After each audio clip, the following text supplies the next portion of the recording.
안녕하세요. 사연에 빠지다의 DJ 민영입니다.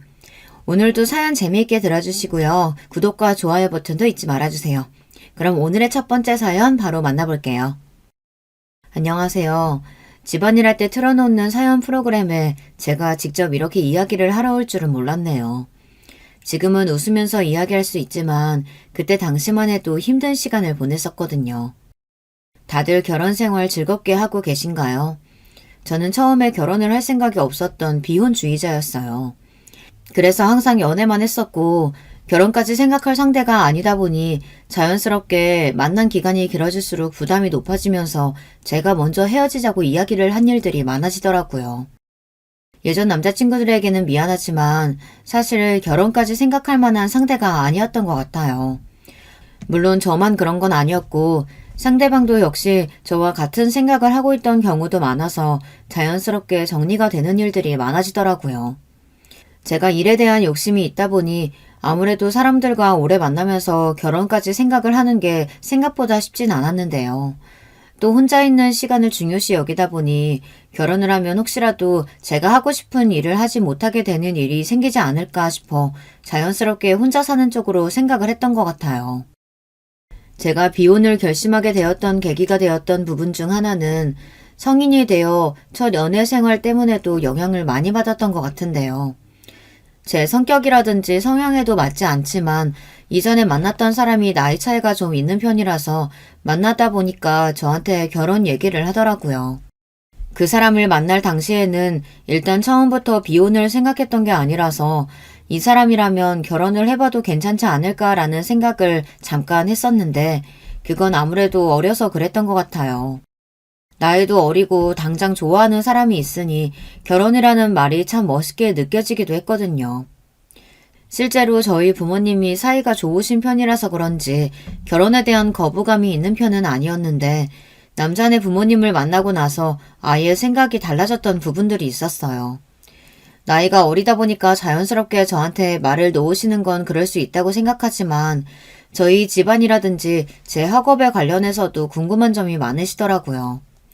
또 결혼을 하면 바로 전업주부가 되어서 밥을 해서 먹여야 한다는 이야기를 듣고 나서 그때 정신을 차릴 수 있었어요. 초반에는 이 관계가 끊어지면 모든 것이 무너질 것 같아서 결혼을 해야 하나라는 생각이 들었지만 다행히 주변 친구들 덕분에 바로 막을 수 있었는데요. 단순히 좋아하는 마음을 가지고 하는 것이 아니라 이 사람과 평생 살아야 하는 것이기 때문에 세밀하게 살펴야 할 부분들이 많더라고요. 그 이후로는 결혼이 더 어렵게 느껴지기도 했고 뭔가 시댁이라는 존재가 생기면 억압을 받는 느낌을 받을 수 있을 것 같아 그것도 별로였어요. 물론 막대하시는 분들이 많이 없겠지만 뭔가 다른 가정과 가족이 된다는 것 자체가 저에게는 조금 어려운 부분이더라고요.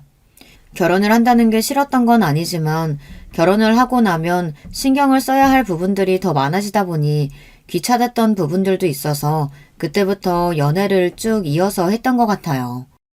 지금이야 많은 분들이 30이 넘어서 40살이 될 때까지 결혼을 안 하시는 분들이 많지만 제가 20대 때만 해도 결혼을 하지 못하면 주변에서 왜 안 하냐고 이야기를 하는 경우가 많았어요. 특히 부모님은 제가 결혼을 하길 계속해서 바라고 계셨거든요. 하지만 결혼 생활이라는 게 다들 잘 아시겠지만 결혼식만 하고 나서 끝이 아니라 결혼 생활을 어떻게 유지해 나가는지가 가장 중요한 거잖아요. 저도 결혼을 안 할 줄 알았는데 이렇게 사연을 보낸 것처럼 결혼을 한 번 했었거든요. 결혼을 하면 저도 행복하게 살 줄 알았고 또 제가 생각이 없었는데 이 사람을 만나게 되면서 혼인신고를 하게 된 거라서 더 로망이 있었던 것도 사실이에요. 결혼에 대한 생각이 생기고 난 뒤에는 주변에도 물어보기 시작했는데요. 정말 좋은지 궁금해서 친한 친구들에게 물어봤는데 그 친구는 20살 초반에 비교적 이른 나이에 결혼을 해서 살고 있었거든요. 그래서 연락을 해서 제가 하고 있는 고민을 이야기할 수 있었어요. 결혼? 너가 결혼을 생각하고 있다고? 내가 잘 듣고 있는 게 맞는 거지? 맞다니까. 근데 고민이야. 정말 결혼을 하고 나서 후회 없이 살 수 있을까? 내가 결혼에 대한 장점과 단점을 말해주자면 일단 같이 있으면 좋지. 사랑하는 사람과 늘 함께니까. 단점도 마찬가지야. 계속 같이 있어야 돼. 꼴보기 싫을 때도 많은데 난 다시 그때로 돌아가면 혼인신고 도장 찍기 전에 도망갈 거야. 왜? 사이도 좋고 사랑하는 사람과 사는 건데 결혼하면 뭔가 달라지나? 좋은 점도 있지만 그만큼 결혼이라는 게 쉽지도 않아. 남편이랑 사이 좋으면 뭐하니? 시댁이 완전 시월드인데. 매년 명절마다 아주 힘들어 죽겠어. 아직 애 없는 것도 계속 말씀하시는데 결혼이 단순하게 남편만 보고 할 건 아니거든. 그래? 나도 진지하게 생각을 해보는 게 좋겠다. 너가 그렇게까지 생각할 정도면 진짜 좋은 사람인가 보다. 대학생활 내내 비혼주의라고 말하더니. 이번에 시집 가면 꼭 불러줘? 제가 이 사람을 만나면서 결혼을 결심했던 이유 중 하나는 저와 같은 비혼주의자였고 처음에는 부담 없이 시작을 했던 게 사실이에요. 서로 연애만 생각하다 보니 터치할 부분도 없고 맞는 부분도 많았고요. 제가 연애 초반이 지나고 나서 한 2년 정도 되었을 때 진지하게 관계에 대해서 물어봤을 때가 있었거든요. 나이가 없던 게 아니다 보니 그 친구도 결혼을 생각하고 있으면 관계를 정리해야 할 수도 있으니 먼저 물어보게 되었는데 대답이 이전과는 달라서 놀란 부분도 있었어요. 자기는 결혼에 대한 생각이 있어? 사실 나는 비혼주의라서. 나도 비혼주의야. 당장 결혼을 할 생각도 없지만 앞으로 너가 싫으면 난 이런 관계도 괜찮아. 그래? 결혼을 꼭 하지 않아도 괜찮아? 너가 싫다는데 억지로 강요하고 싶지도 않고 물론 부모님의 압박은 있겠지만 그래도 괜찮아. 난 너만 있으면 되거든. 2년 차에 그런 이야기를 나누고 만나다 보니 4년 정도 만나면서 그 사람에 대한 생각이 점점 더 깊어지는 게 느껴졌는데요. 다른 남자 친구들과 다르게 미래를 꿈꿀 수 있는 사람이라고 해야 할까요? 처음으로 미래에 대해서 생각을 해보다 보니까 자연스럽게 둘 다 결혼에 대한 이야기를 하고 있더라고요. 물론 초반에는 결혼을 할까 말까 하는 생각들이 많긴 했지만 서로 진지하게 대화를 나누면서 결혼 생활을 하면서 지켜줬으면 하는 부분들에 대해 이야기를 나누었어요. 나는 결혼을 하게 되더라도 내 시간을 무조건 가졌으면 좋겠어. 여행도 좋아하고 혼자 있는 시간을 보내는 걸 좋아하다 보니 일주일에 한 번 정도는 개인적인 시간을 가지면서 나를 돌아보고 싶어. 나도 동일하게 개인적인 시간이 필요한 사람이라서 그 정도는 맞춰줄 수 있어. 결혼이라는 게 서로 맞춰가는 부분이라고 하잖아. 우리는 서로 성향도 비슷하고 개인적인 시간을 보내는 걸 좋아하니까 그 부분에 대해서 트러블이 생길 것 같지는 않아. 그리고 무엇보다 나는 아이 가지는 걸 원치 않아. 요즘 딩크가 많이 생겼다곤 하지만 아직까지는 주변에서 아이를 가져야 한다는 인식이 더 강하다 보니까 이 부분은 서로 부모님께 잘 조율해서 이야기를 해줬으면 좋겠어. 그건 나도 공감하는 부분이야. 우리 인생에서 아이가 꼭 필요하다고 생각하지 않기 때문에 그 부분은 덜어두어도 될 것 같아. 나도 부모님께 잘 말씀드릴게. 사실 결혼을 준비하면서 둘 다 트러블이 날 거라고 생각을 하진 않았지만 이렇게 잘 맞춰질 줄은 몰랐거든요. 그때 처음으로 정말 결혼한 사람은 정해져 있구나라는 것을 느끼게 되었던 것 같아요. 아무래도 결혼을 준비하다 보면 서로 의견이 맞지 않아서 스트레스를 받는 경우도 많다는 글을 카페에서 발견을 했었기에 어느 정도 예상은 하고 있었거든요. 하지만 생각했던 것보다 따로 트러블이 생기지 않고 또 시부모님도 좋으신 분들이라 그런지 결혼 절차가 수월한 편이었어요. 인사를 갔을 때도 따뜻하게 맞이해 주셨고 제가 생각하는 시와드랑은 거리가 좀 멀었거든요. 또 저희 부모님께서도 남자친구를 좋아해 주셨고요. 안녕하세요, 어머님. 혜철 씨와 만나고 있는 김윤미라고 합니다. 엄마, 내가 지금 만나고 있는 사람이에요. 엄청 예쁘죠? 어른들한테도 싹싹하고 얼마나 잘하는지. 인사 한번 드리고 싶다고 해서 찾아왔어요. 아이고, 예뻐라. 곱다, 고와. 우리 혜철이랑 만나줘서 너무 고맙구나. 아버님은 바쁘셔서 오늘 자리를 비우셨어. 내가 왔다 갔다고 이야기해주마. 앉아서 과일 먹어라. 인사를 드릴 때도 느꼈지만 심성이 고우신 분이라는 것을 알 수 있었어요. 이후 아버님과도 만나봤는데 제가 알고 있던 시월드 느낌이랑은 너무 달라서 저는 시부모님을 잘 만났다고 생각이 들더라고요. 준비 과정에 있어서 서로 다툼이라든지 트러블이 크게 없다 보니까 항상 잔잔하게 관계를 이어나갈 수 있었는데요. 결혼을 한 뒤에도 잘 지내고 있었는데 남편이 되면서 뭔가 제 가족이 생겼다는 거에 대한 감정이 생각보다 좋더라고요. 그동안 왜 비혼을 생각했을까라는 생각이 들 정도로 이 사람이 든든하게 느껴졌고 또 제가 어려운 일이 있을 때 도움을 주다 보니까 자연스럽게 을지도 하게 되었던 것 같아요.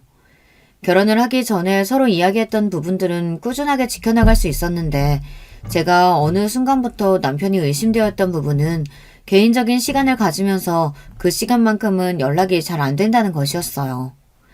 여기서 여러분들이 의아하실 수 있는 부분 중 하나가 원래 혼자만의 시간을 가지면 연락이 잘 안 되는 건 그럴 수 있다고 생각하실 수 있는데요. 제가 생각했던 것은 살짝 달랐어요. 개인적인 시간을 가지면서 기본적으로 어디를 간다고 이야기를 해주는 건 서로 간의 예의라는 생각을 했거든요. 이 부분에 대해서도 충분히 남편과 이야기를 나누었던 부분이었고요. 근데 어느 순간부터 나가면 나간다고 이야기를 하고 장소가 어딘지 말도 안 해준 채 그냥 다녀와서 평소처럼 행동하는 걸 보니까 뭔가 여자의 촉이라고 해야 할까요? 싸한 느낌이 들어서 남편에게 먼저 물어봤어요. 자기야, 오늘은 어디 다녀왔어? 생각보다 늦었네. 아, 연락이 하나도 없길래.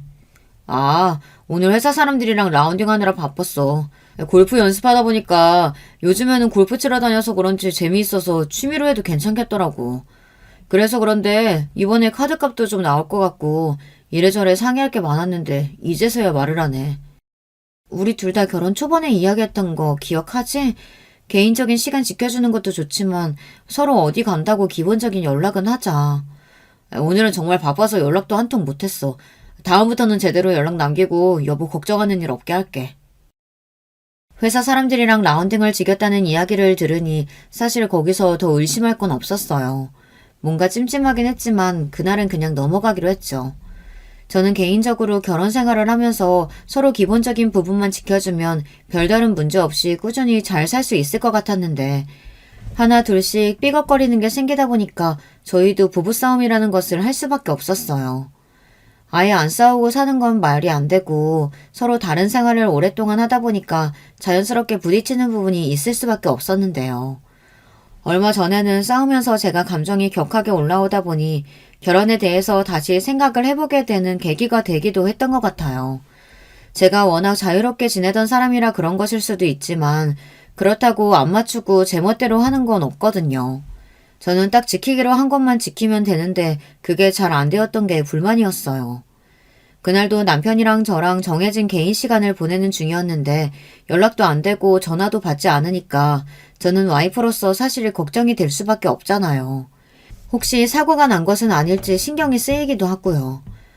얼마 지나지 않아서 들어온 남편에게 이야기를 하니까 저에게 왜 이렇게 연락을 강요하냐고 하면서 개인적인 시간을 가지자고 했으면서 왜 저한테 연락을 강요하냐고 이야기를 하는 것이었어요. 사실 저는 강요를 하는 게 아니라 저희가 초반에 정했던 그대로를 지키고 있는 것 뿐인데 괜히 민감하게 반응하는 남편이 이상하게 느껴졌어요. 또 라운딩하러 어디를 갔냐고 물어보면 그렇게 말을 얼버무리더라고요. 그리고 예전 같지 않게 저희가 각방을 쓰기 시작하면서 연락을 하는 횟수도 줄어들고 회사와 집을 왔다 갔다 하면서 거의 동거인처럼 생활을 하기 시작했는데요. 이럴 거면 결혼을 왜 했나 싶을 정도로 그냥 룸메이트랑 지내는 기분이 들더라고요. 뭔가 제가 바라던 결혼 생활이 안 되다 보니 자연스럽게 이 관계에 대해서 다시 생각을 해보게 되었는데요. 이 부분에 대해 친구랑 이야기를 하면서 어떻게 생각하는지에 대해서 물어봤거든요. 요즘에는 각방 쓰고 개인적인 시간 있는 날에는 거의 연락이 안 돼. 다녀오면 어디 갔다 왔냐고 물어보는데 항상 라운딩에 갔다고 하고 간혹 저녁까지 먹고 왔다고 하니까 그 뒤에 뭔가 더 물어볼 게 없더라고. 근데 내가 생각했을 때는 서로 개인적인 시간이 필요하다고 했잖아. 그럼 그 시간 안에만 개인적으로 할 거 하고 들어오면 되는 거 아닌가? 개인적인 시간이 말 그대로 내가 하고 싶은 걸 하는 건데 그 시간만큼은 방해가 되지 않았으면 하는 마음에 그런 걸 수도 있잖아. 근데 내가 처음부터 이런 거였으면 딱히 바라지 않았을 것 같은데 저번에는 사진도 찍어서 보내주고 저녁은 항상 나랑 같이 먹었기 때문에 이상하다고 느꼈던 것 같아. 그 부분은 조금 이상하긴 하네. 그렇다면 트렁크라든지 남편 블랙박스를 확인해보는 건 어때? 안 그래도 생각을 해봤는데 생각했던 것보다 그게 쉬운 건 아니야. 남편 차가 항상 집에 있는 것도 아니고 내가 잘 안 타고 다니다 보니까 정보를 모을 수가 없겠더라고. 물론 바람을 안 피는 걸 수도 있지만 내가 생각해 봤을 때 지금 누군가가 있는 것 같아서 조금 불안하네. 친구는 저에게 만약 그런 일이 있다면 증거부터 모으는 게 좋다고 이야기를 했고 절대 감정적으로 나서서는 안 된다고 하더라고요. 한편으로는 지금 이렇게 생각하고 있는 것도 웃긴 게 정보가 있는 것도 아닌데 저만 되려 걱정을 하고 있는 건 아닌가라는 생각이 들었어요. 그리고 한동안은 또 잠잠하다가 남편이 이상하게 주말에 같이 시간을 내서 데이트나 하자고 이야기를 먼저 해주더라고요. 그래서 그날은 같이 시간을 보내게 되었는데 평상시처럼 너무 잘해주기도 하고 제가 괜한 걱정을 한 거라는 생각이 들었어요. 진짜 오랜만에 꽃다발도 받아봤는데 기분이 좋아졌어요. 웬일이야? 꽃다발까지 준비하고 오늘 너무 좋은데? 그동안 내가 잘 못해준 것 같아서 미안해서 그렇지. 여보, 내가 사랑하는 거 알지? 당연하지. 비혼이었지만 당신 만나고 진짜 내 편이 있으면 이런 기분이구나 하고 느끼게 됐잖아. 고마워요. 하지만 얼마 지나지 않아서 저에게는 충격적인 사건이 하나 벌어지게 되었는데요. 그 사건으로 인해서 그동안 남편의 행동에 대해 다시 생각해보는 계기가 되었어요. 평소와 같이 저는 퇴근하고 집에 와서 쉬고 있는데 친구에게 전화가 오더라고요. 연수야, 뭐 하고 있어? 웬일로 먼저 연락을 했대? 다른 게 아니고 지금 남편 집에 있어? 아니, 나 지금 남편 회식 갔다 그래서 혼자 있어. 그럼 지금 집 근처에 있는 사거리로 잠깐 나올래? 내가 확인을 해야 할 게 있어서. 친구의 말에 저도 준비를 하고 바로 사거리로 나갈 수 있었는데요. 급해서 남편에게는 이야기를 하지 못했어요. 친구를 만나고 나서 이야기를 하려고 생각하고 있었는데 친구를 만나자마자 충격적인 이야기를 들으면서 자연스럽게 연락은 나중에 하는 것이 좋겠더라고요. 지금 남편이 들어간 곳이 노래방인데 여자가 같이 있어서 내가 사진을 찍고 보내주는 것보다 네가 직접 확인하는 게 나을 것 같아서. 응? 남편은 이 작가야라고 하던데. 아, 그래? 잘못 본 걸 수도 있으니까 내가 직접 보고 올게. 친구가 알려준 곳은 노래방 같은 곳인데 술집이 같이 운영되는 곳이었어요. 이런 곳은 처음 가보다 보니까 낯설기도 했는데 들어가 보니 직원분께서 안내를 해주시더라고요.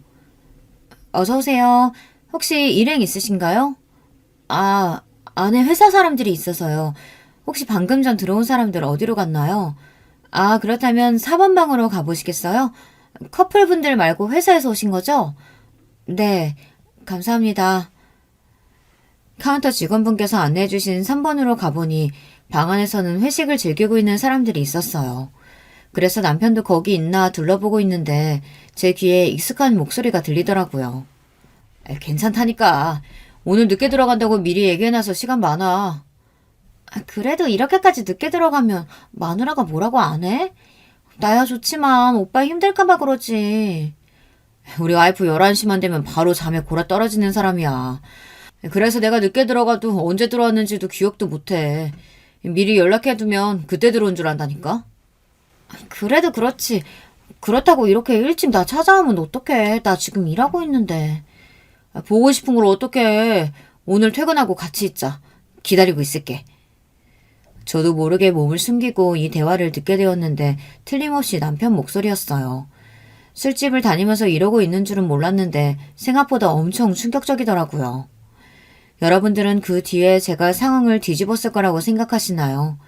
답답하다고 느낄 수 있겠지만 저는 그날 한마디도 못하고 다시 집으로 돌아와서 친구에게 맞는 것 같다고도 말도 못하고 혼자 끙끙거리면서 시간을 보냈어요. 심지어 그날은 잠도 안 와서 늦게 들어오는 남편이랑 바로 마주할 수 있었는데요. 그래도 입이 떨어지지 않아서 어떻게 해야 할지 고민이더라고요. 여보, 안 자고 있었네? 시간이 늦었는데 얼른 자야지. 나 생각보다 회식이 늦어져서 늦게 도착했어. 카톡에는 이미 집에 들어왔다고 하던데 무슨 소리야? 아, 카톡. 내가 그때 잘못 보냈었나 보다. 오늘 술을 좀 많이 했거든. 지금 정신이 드네. 여보가 생각하는 이상한 거 아니니까 내일 직접 회사 사람들한테 물어봐도 좋아. 아니야. 늦었는데 얼른 자. 뻔뻔하게 거짓말을 하는 남편을 보니까 마음이 더 안 좋아졌어요. 특히 제가 남편을 사랑하고 있다는 것을 저는 알고 있었기 때문에 이 폭탄을 터뜨리기가 더 힘들더라고요.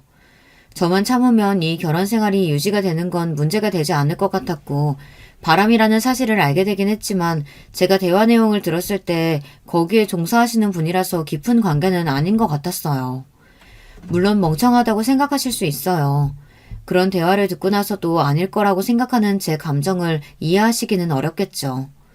하지만 사랑하시는 분들이라면 아실 거예요. 이런 부분들까지도 제가 어떻게든 잊고 살아가면 괜찮을 거라고 생각했어요. 근데 제가 생각했던 것과는 달리 상황이 흘러가면서 점점 더 결혼 생활에 대해 깊이 생각해보는 계기가 되었는데요. 처음 알았을 때는 남편이 힘든 것을 그런 유흥에 푸는 것이라고 생각하고 있었거든요. 더 파고들어 보니까 단순하게 술을 먹고 푸는 게 아니라 이 여자 저 여자 만나면서 술집을 많이 다니는 것 같았어요. 이번이 처음인 줄 알았지만 휴대전화를 한번 뒤져본 뒤로는 충격에서 빠져나오지 못했어요. 그 뒤로는 저만의 복수 계획을 세우기 시작했어요. 저한테 이렇게 상처를 줬는데 그냥 두고 좋게 이혼할 수가 없었거든요. 핸드폰을 봤을 때는 제가 폭발을 하는 바람에 남편에게 그대로 증언을 제시하면서 이게 뭐냐고 이야기를 했는데요. 성급하긴 했지만 자료들은 어느 정도 모아둔 상태여서 괜찮았고 처음 여자가 있었다는 걸 알게 되었던 그날 이후로는 계속 남편을 주시하며 생활하다 보니 쉽게 모을 수 있었어요. 지금 이게 다 뭐야? 여기 있는 여자들 다 당신이 만나는 사람들이야? 오해야. 그냥 연락만 하는 사람들이지. 대학 내용 봤겠지만 아니야 그런 거. 그래. 바로 인정하지 않을 것 같긴 했어. 그럼 이 사람들이랑 이런 연락은 하는 이유가 뭐야? 보고 싶다 자기야. 오늘 만나러 가도 돼? 이런 얘기하는데 아무런 사이가 아니라고? 그냥 요즘 우리 관계도 소원해주고 갑방 쓰다 보니까 외로워서 그랬나 봐. 하지만 이런 연락했던 것과는 별개로 이 사람들하고 그런 깊은 관계 아니야. 그냥 정서적으로 나를 채워주는 사람일 뿐이야. 남편의 이야기를 듣고 나서는 더 어이가 없을 수밖에 없었어요. 정서적인 부분을 채워준다니 이게 말이에요, 방구예요. 도저히 이해할 수 없는 말들을 쏟아내는 남편을 뒤로하고 상황에 대해 어떻게 해야 할지 고민을 하고 있었는데요. 이때까지만 해도 남편에 대한 마음이 떠나긴 했지만 결혼 생활을 잡는다는 게 생각보다 쉽진 않았어요. 저도 제가 답답하게 느껴지고 또 이 모든 것들을 알고 있는 연수 또한 저한테 그렇게 참아서 나중에 속병난다고 이야기를 해주더라고요. 저는 이대로 답답한 마음을 감출 수는 없을 것 같아서 당장 헤어지진 못해도 시부모님에게 가서 상의를 해봐야겠다 생각이 들어 이야기를 했는데 정말 잘해주시던 분들이 그렇게 극대노하시는 건 처음 들었어요. 바람이라니, 네가 지금은 바람을 폈단 말이야? 해철아, 네 입으로 얘기해봐. 엄마가 예전부터 얘기했던 건 아예 기억 안 하는 거니? 말로 할 필요 없다. 몽둥이나 가져와서 다리를 아작 내버려야지. 어머님, 아버님이 보시는 그대로예요. 그 대화 내용을 보면 모두 술집 여자들하고 바람을 폈고 저한테는 집에 도착했다는 거짓말을 치면서 밖에서 늦게 들어온 일들이 많아졌어요. 이렇게 하는데 어떻게 결혼 생활을 이어갈 수 있겠어요? 여보, 내가 다 잘못했어. 그런데 이렇게까지 할 필요는 없잖아. 어머니, 아버지, 죄송합니다. 진심 어린 남편의 사과, 그리고 시부모님의 화가 잔뜩 난 목소리를 들으니 처음에는 제가 이 관계를 끊는 건 아닌가라는 생각이 들었는데 곧이어 이어진 어머님 말씀에 저는 경악을 하고 말았어요. 아가, 지금 둘 사이에 아이가 없어서 그래. 애가 생기면 남편도 철 일찍 든다고 하더라. 너희는 아직 생각 없니? 이미 저희는 딩크로 이야기하고 결혼했는데요. 어머님, 그이가 이야기 안 하던가요? 저희는 아이 가질 생각 없어요. 뭐야? 딩크? 애를 안 가진다니? 네가 사회생활 어느 정도 적응하고 난 뒤에 가진다고 이야기했는데 무슨 소리니?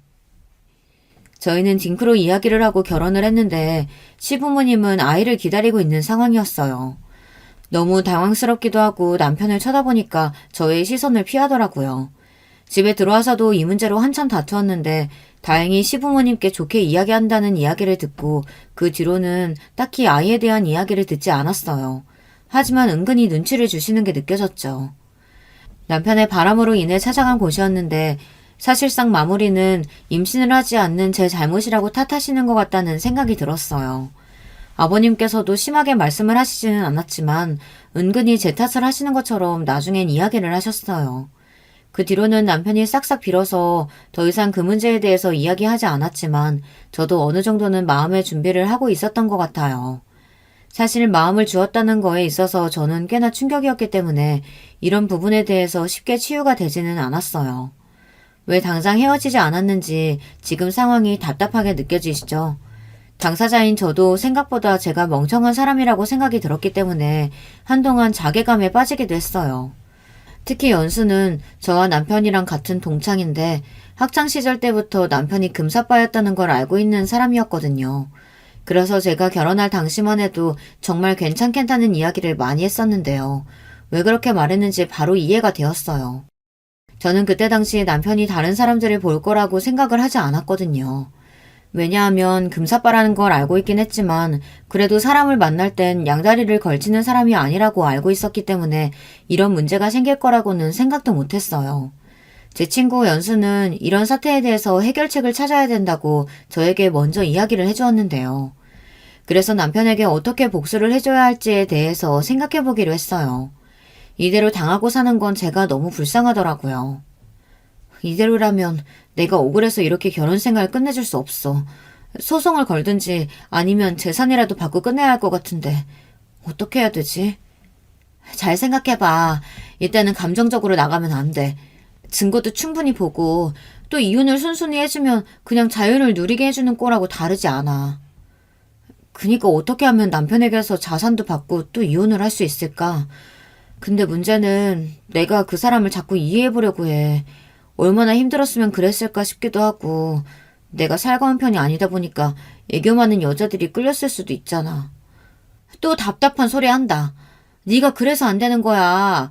그걸 아니까 걔가 더 너한테 그렇게 대하는 거라고. 답답하다. 정말 이혼을 하고 싶은 건지 어쩌고 싶은 건지 나도 마음이 잘 안 잡히는 것 같아. 답답해할 수는 있지만 일단 제 마음을 정확하게 정하는 것이 우선이라는 친구의 말이 위로가 되었는데요. 그리고 얼마 지나지 않아 저는 다시 마음을 다잡고 남편과의 이혼을 생각하게 되었어요. 그 일이 있고 난 뒤에 사진을 다 지우고 또 카톡을 정리했다는 남편 휴대전화를 보게 되었는데 정말 말끔하게 사라져 있더라고요. 그래서 믿고 있었는데 얼마 뒤에 핸드폰을 새로 개통했다는 사실을 알게 되었고 더 이상 제가 사랑하고 있던 남편이 아니라는 것을 알게 된 순간부터 철저하게 이혼할 준비를 하기 시작했어요. 일단 유책 배우자가 남편이기 때문에 저에게는 해당되는 사항이 없었지만 재산에 대해서도 꽤 신경을 쓸 부분이 많더라고요. 손해를 보면서까지 이혼을 하고 싶진 않았는데 어떻게 하면 좋을지 고민을 하다가 시원하게 제가 원하는 대로 이혼할 수 있게 되었는데요. 때는 동창회를 한다고 연락을 받았을 때였는데 둘 다 같은 학교에 나오다 보니까 겹치는 친구들이 많았거든요. 그래서 같이 가기로 하고 그날을 기다리고 있었는데 문득 그때 남편이 정말 좋아했던 여자애 하나가 생각이 났어요. 연수에게 물어보니까 그 친구도 이번에 동창회에 온다더라고요. 처음에는 별다른 일 있겠느냐는 생각이 들었는데 곧이어 제 머릿속에서 굉장히 기가 막힌 아이디어가 하나 떠올랐어요. 플랜을 세우고 난 뒤에 찾아갔는데 동창회 당일 반가운 얼굴들을 만날 수 있어서 좋았는데요. 그리고 드디어 주인공인 남편의 첫사랑이 등장을 했어요. 예전부터 느꼈던 거지만 그 친구는 정말 예뻤거든요. 여자인 제가 봐도 예쁜데 남자분들은 어떻겠어요. 심지어 예전보다 더 세련되진 모습을 보니까 저도 모르게 위축이 되긴 했지만 그래도 상관없었어요. 아니나 다를까 남편 눈에서는 꿀이 뚝뚝 떨어졌고 이미 그때는 저 사람에게는 내가 없구나라는 것을 느꼈던 것 같아요. 슬프긴 했지만 저도 그동안에 있었던 일이 있다 보니까 마음 정리가 쉬운 편이었는데요. 자연스럽게 동창회를 하면서 그 친구 옆으로 가서 제가 먼저 말을 걸었어요. 지혜야, 오랜만이다. 너는 못 본 사이에 더 예뻐진 것 같아. 그동안 잘 지냈어? 오랜만이다. 너도 잘 지냈지? 해철이랑 결혼했다면서? 얘기 들었어. 너는 아직 결혼 안 했고? 넌 어떻게 지내? 난 돌싱이야. 이번에 이혼했거든. 아, 그래? 미안해. 내가 괜한 걸 물어봤네. 일단 한잔 하자. 아, 마음고생 심했겠네. 뭐? 지혜 너 이혼했다고? 그런 소식은 못 들었는데 언제? 왜? 저와 대화를 하고 있던 지혜 이야기를 듣더니 남편은 바로 관심을 가지는 게 눈에 보였어요. 그래도 아직 이혼을 한 게 아닌데 이렇게 여자한테 관심을 가지는 모습을 보니까 좀 정이 떨어지더라고요. 물론 남들이 봤을 때는 친한 친구를 오랜만에 만나서 반가워서 그런 거라고 생각할 수 있겠지만 저는 남편이랑 몇 년을 넘게 생활을 하다 보니까 눈만 봐도 어떤 말을 하고 있는지 알 수 있었거든요. 저를 처음 꼬실 때 했던 눈빛과 행동들, 그것들을 다 기억하고 있는데 그대로 지혜한테 하는 모습을 보니까 제가 생각했던 것보다 남편은 더 쓰레기일 수도 있겠다는 생각이 들었어요. 그 뒤로 저는 남편이랑 같이 집에 귀가하면서 괜히 지혜 이야기를 꺼내면서 남편을 떠봤는데요. 지혜 조금 안타깝지 않아? 그렇게 예쁘고 고운데 돌싱이라니. 우리 나이도 얼마 되지 않았잖아. 그러게. 나도 참 걱정이다. 걔가 그렇게 살고 있을 줄은 몰랐어. 혹시 여보가 아직 지혜에 대해 마음을 품고 있는 건 아니지? 무슨 소리야. 내가 잘못은 하긴 했지만 나 그래도 당신밖에 없단 말이야. 그동안 내가 잘못한 부분들 때문에 오해할 수 있긴 한데 그런 거 전혀 아니야. 저는 남편의 말을 믿을 수 있었을까요? 전혀 믿지 못했죠. 그동안 행실이 있다 보니까 저도 어느 정도는 마음의 준비를 하고 있었거든요. 그래도 남편이 아무런 감정이 없다고 하니까 처음에는 그 말을 살짝 믿긴 했어요. 하지만 얼마 지나지 않아서 그건 착각이었다는 걸 바로 느낄 수 있었는데요.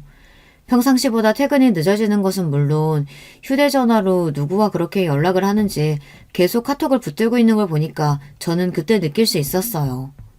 또 지혜란 친구와 바람이 난 거구나 싶어서 친구들에게 보여주기 위해 핸드폰을 보려다가 남편에게 딱 걸리고 말았죠. 솔직히 말해. 지금 연락하는 사람 누구야? 별거 아니야. 그냥 연락하는 친구. 혹시 그 친구가 지혜야? 그래. 이렇게 된 거 그냥 당신한테 솔직하게 이야기할게. 동창회 이후로 계속 지혜랑 연락해왔어. 사실 나 마음이 변하진 않은 것 같아. 그 친구에 대한 마음이 깊은 곳에서부터 올라오다 보니까 전보다 더 애틋해졌어. 남편의 이야기를 듣고는 저는 기가 찰 수밖에 없었어요. 이럴 줄 알았으면 그냥 빨리 이혼해줄 걸 그랬나 싶기도 하고 제 마음의 상처는 안중에도 없다는 듯이 계속 말을 이어가더라고요. 솔직히 지혜가 내 첫사랑이기도 하고 또 너와 나는 원래 비혼주의였잖아. 그러다가 어찌저찌 결혼을 하게 됐는데 솔직히 행복하진 않아. 나는 내 사랑을 찾아서 떠나고 싶어. 제발 나랑 이혼해줘. 드디어 남편에게서 듣고 싶었던 이혼 이야기를 들을 수 있었지만 제 마음은 전혀 편하지 않았어요. 오히려 슬프고 또 이 감정을 어떻게 눌러야 할지도 모르겠더라고요. 바람핀 걸로 모자라서 이제는 당당하게 이혼 요구까지. 내가 쉽게 이혼해줄 것 같아? 네가 해달라는 대로 다 해줄게. 지혜도 지금 돌싱이라는데 이건 나한테 온 일생일대의 기회란 말이야. 내 기회 네가 막을 필요 없지. 5억 줄게. 우리 이혼하자. 제발 해줘. 어이가 없었지만 남편이 준다는 5억을 받고 이혼을 하는 게 저에게는 오히려 이득이었어요. 무너진 결혼 생활에 대한 보상이라고 생각하니까 사실 이 정도 금액이라면 괜찮을 것 같더라고요. 그리고 저희가 아이가 없다 보니 이혼 조정 기간도 짧은 편이라서 한 달 정도면 바로 헤어질 수 있는 상황이라 생각보다 빠르게 진행될 수 있었는데요. 이 이야기를 들었던 연수는 그럴 줄 알았다며 저한테 이야기를 하더라고요. 거봐. 내가 그때 지혜 볼 때 눈빛 봤는데 장난이 아니더라고. 지혜도 돌싱이라면 오히려 둘이 잘 된 거 아니야? 그러면 끼리끼리 만나라고 해. 글쎄, 정말 끼리끼리가 맞을까? 어쨌든 이번에 일이 잘 처리돼서 오히려 홀가분한 것 같아. 그동안 사실 마음에 깊은 상처를 입다 보니 많이 힘들었거든. 당연하지. 비혼주의였던 너가 결혼까지 했는데 그 사람을 그만큼 사랑했다는 거잖아. 해철이도 진짜 너무하다. 어떻게 너 같은 애를 두고 그렇게 바람을 피니? 어쨌든 끝났으니 이제 나도 마음 편하게 살 수 있을 것 같아. 앞으로 내 인생에 남편은 없을 거야. 저는 이혼한 뒤에 평상시대로 일도 하고 여행도 간간히 다니면서 남편이 주었던 5억으로 자산을 늘리며 재테크까지 하고 있는 중인데요. 집도 서로 반반했기 때문에 처분을 잘해서 이번에 새로 집을 구하게 되었는데 집값도 조금씩 오르고 있어서 이사를 잘했다고 생각을 하고 있었는데 얼마 전에 남편이 저를 찾아왔어요. 회사 앞에서 다짜고짜 멱살을 잡았는데 그게 이혼하고 딱 한 달 뒤였어요. 저는 그때 알았어요. 드디어 모든 걸 알았구나 하고 말이죠. 오랜만이다. 잘 지냈지? 이렇게 먼저 연락 올 줄은 몰랐어. 다음 주에 만나는데 너도 참. 나도 보고 싶긴 했는데 이렇게 만나니까 또 반갑다. 너 여전하구나. 요즘엔 어떻게 지내? 소식은 접했는데 요즘 많이 힘들지? 나야 뭐 그렇지. 전 남편이 그렇게 바람펴서 헤어질 줄 누가 알았겠어. 완전 사랑꾼이었거든. 너는 해철이랑 잘 지내지? 너 예전부터 비혼이라 그랬는데 결혼했다는 소식도 없고 깜짝 놀랐어. 해철이도 원래 결혼 생각 없다고 내가 들었었거든. 사실 너한테 부탁할 게 있어서 이렇게 보자고 했어. 정말 어이없을 수도 있지만 내 남편을 네가 꼬셔줬으면 좋겠어. 그게 무슨 소리야? 남편을 꼬셔달라니? 장난이 너무 지나치다. 내가 전 남편이랑 어떻게 헤어졌는지 말해줬는데 그런 부탁을 하고 싶어? 사실 해철이가 나랑 결혼 생활하는 동안 꽤 많은 바람을 피웠어. 모두 술집에서 만나고 짧게 연락을 하긴 했지만 주기적이더라고. 나는 이런 상황에서 결혼 생활을 더 이어갈 수 없을 것 같아. 네가 도와준다면 좀 더 수월하게 이혼을 할 수 있을 것 같은데 안 될까? 무리한 부탁인 거 알지만 난 정말 이 상황에서 벗어나야 할 것 같거든. 근데 왜 이렇게까지 해서 이혼을 해야 돼? 그럼 그동안 모아둔 자료 있으니까 그걸로 이혼하면 되잖아. 지금은 해철이가 이상하게 나를 옆에 두려고 해. 아무래도 보험식으로 생각하는 것 같은데 네가 첫사랑이었잖아. 첫사랑과 다시 연락된다면 해철이 마음도 당연히 네 쪽으로 더 끌릴 것 같아서. 네가 이 말을 하기까지 얼마나 힘들었을지는 알 것 같지만 솔직히 당황스럽긴 하다. 나도 전 남편이 바람펴서 헤어진 입장으로서 도와줄 수 있으면 같이 도와주고 싶긴 한데 이게 맞는 걸까? 대화 내용을 보시면 아시겠지만 저는 이미 이전부터 지혜와 연락을 하고 있던 상황이었어요. 쉽게 말해 짜고 치고 남편에게 제대로 복수를 시작한 것인데요. 그래서 동창회 이후로 지혜는 저와 이야기를 했던 것처럼 남편이랑 연락을 하고 실제로 만남까지 가지면서 저한테 그 상황들을 모두 알려주었어요. 물론 초반에는 힘들긴 했지만 이번에 남편이 제대로 저를 떠났으면 하는 마음에 결심하게 된 일이기도 한데요. 예전부터 이혼에 대해서 이야기를 하면 저에게 그건 절대 안 된다면서 빌고 서류에 도장을 안 찍어준다면서 버텼거든요. 물론 무작정 할 수 있긴 하지만 간단하게 이혼을 하고 싶어서 최대한 남편이 저에게 떠나갈 수 있도록 지혜에게 제대로 꼬셔달라고 이야기를 했어요. 그걸 알게 된 남편이 저를 찾아온 것이었는데요. 회사 앞에서 저에게 따지는 모습을 보니 참 웃기더라고요. 왜 이래? 이혼했으면서 왜 다시 찾아와서 나한테 난리야? 너 지혜한테 도대체 어떤 이야기를 한 거야? 어째서 날 받아주지 않고 오히려 벌레 취급하듯이 경멸하는 눈빛으로 날 보는 거냐고. 그걸 내가 어떻게 알아. 네가 잘못했으니까 그렇겠지. 솔직히 생각을 해봐. 너랑 나랑 결혼한 거 모르는 애들 없는데 지혜가 미쳤다고 이혼하고 왔다고 너를 받아주겠어? 게다가 넌 바람둥인데? 내가 지혜랑 이어지는 거 싫어서 지혜한테 이간질한 거 너지? 바람은 다 예전 일이잖아. 미안한데 네가 이혼 말하기 전에 이미 지혜가 나한테 이야기해줬어. 네가 계속 연락하고 만나러 온다고. 그래, 그럼 너도 알겠네. 걔랑 나랑 술 한잔하고 시간도 같이 보내고 다 알면서 그럼 이혼하자고 했을 때 돈 받으려고 일부러 조용히 있었던 거야? 난 너한테 일부러 그런 적 한 번도 없고 그동안 바람 봐준 걸로 모자라서 이번에도 눈 감아달라고 하면 네가 빌까봐 걱정했어. 오히려 이혼해달라고 하길래 감사했는데 게다가 5억까지 받게 됐으니 내가 너를 붙잡아두면 뭐가 달라지는 게 있을까? 내 인생만 더 힘들어지지. 너 그리고 지혜 남편이랑 헤어진 이유가 바람인데 너 같은 걸 받아주겠니?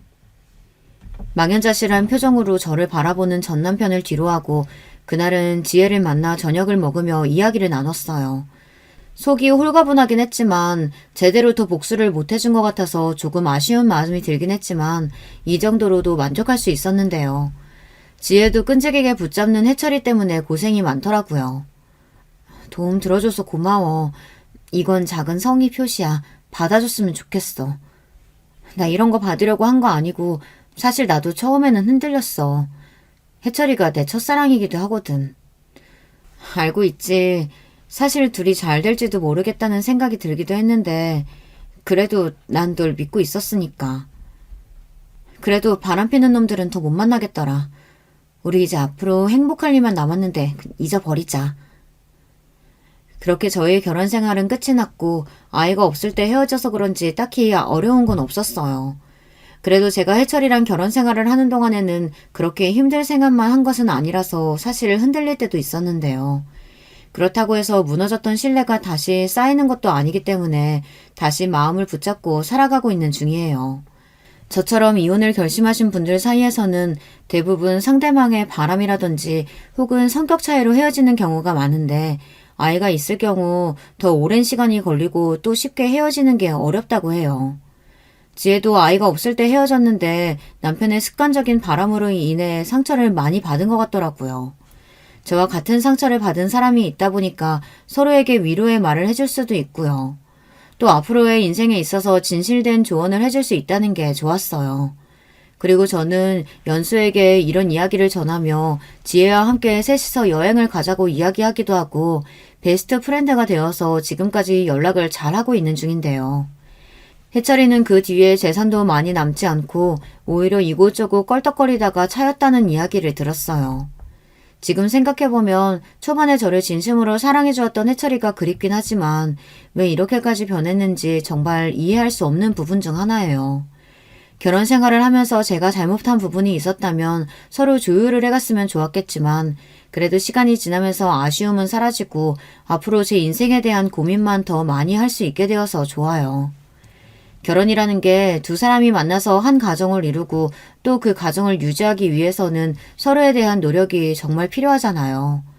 전 남편의 외도를 알았을 때 저도 나름대로 남편에게 더 살갑게 굴려고 노력하고 했지만 그 끝이 이런 거라서 살짝 안타까운 마음이 있는 것 같아요. 처음에 이혼을 한다고 엄마 아빠께 말씀드렸을 때 그 두 분의 표정이 아직도 잊혀지지 않고 있는데요. 김서방이 그럴 리 없다고 말씀을 하시길래 그동안 제가 보았던 정보를 전해드렸는데 꽤 충격을 받으신 듯해요. 그 뒤로는 같이 다시 잘 살아봐라 라든지 다시 이야기를 해봐라는 말씀 없이 딱 잘라서 혼자서도 잘 살라고 해주시니 든든해요. 여러분이 보시기에는 제가 한 복수가 선곡인 것 같나요? 아니면 너무했다고 생각하시나요? 저는 개인적으로 남편의 바람길을 연애할 때는 전혀 알 수 없었기 때문에 결혼하고 가장 당황스러웠던 게 외도에 걸린 것이었거든요.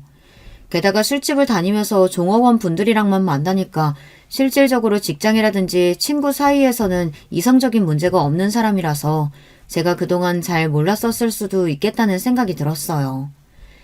지금이라도 알아서 제 인생을 다시 되찾은 것 같다는 생각에 요즘에는 다시 제 생활에 집중하면서 살아가고 있는 중이에요. 그래도 남편이 있을 때와 없을 때를 비교해서 봤을 때는 한 번은 더 해볼 만한 것 같다는 생각이 들었어요. 결혼을 한번 해보고 나니까 주변에 왜 사람들이 결혼해서 아이를 낳고 가정을 꾸리는지에 대해서 이해를 할 수 있었거든요. 비록 저는 남편이랑 이혼을 하고 혼자 사는 삶을 살고 있지만 그래도 다시 연애도 시작하고 요즘에는 좀 더 관계가 편해졌다고 해야 할까요? 다시 결혼을 할 생각은 지금은 당연히 없지만 앞으로도 생각이 달라질 수 있겠다는 마음은 있는 것 같아요. 사실 복수가 이렇게 빨리 끝날 줄은 몰랐는데 더 질척거릴 것 같았던 전 남편도 이제 연락을 주지 않고 깔끔하게 끝나서 서류 정리까지 오랜 시간이 걸리지 않아서 더 홀가분한 것 같아요. 요즘에는 외도를 하시는 분들이 많다는 것을 사연을 통해서 알 수 있었는데 직접 겪어보니까 감정적으로 느껴지는 허탈함이 가장 큰 편인 것 같다는 생각이 드는데요. 아이가 있으신 분들은 대부분 참고 이혼을 안 하신다고 하는데 아무리 아이 때문이라지만 정말 대단하게 느껴지기도 하고 저도 애가 있었으면 달라졌을까라는 생각이 들기도 해요. 아무래도 한 번 걸린 게 아니다 보니 저는 마음을 정리할 수밖에 없었지만 정말 실수로 그런 것이라면 한 번쯤은 봐주지 않을까라는 상상도 해보기도 해요. 제가 그만큼 좋아하기도 했기 때문에 초반에 좀 답답하게 굴었던 것도 있었는데요. 좋아하는 마음이 좀 크다 보니 직접 복수를 해봤을 때 마냥 후련한 감정을 느낀 것은 아니었거든요. 지금이야 다 정리가 되었으니 혼자가 되었다는 게 좋다고 이야기할 수 있지만 그때 당시에는 힘든 감정도 컸어요.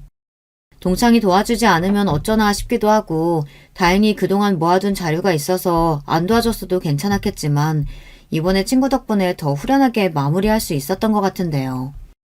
처음에 절 찾아왔을 때는 드디어 알게 되었나 싶어서 뭔가 어떤 말이 나올지 기대가 되었는데 저에게 화를 내는 모습을 보니 이번 결혼 생활을 청산하길 잘했다는 생각이 절로 들었어요.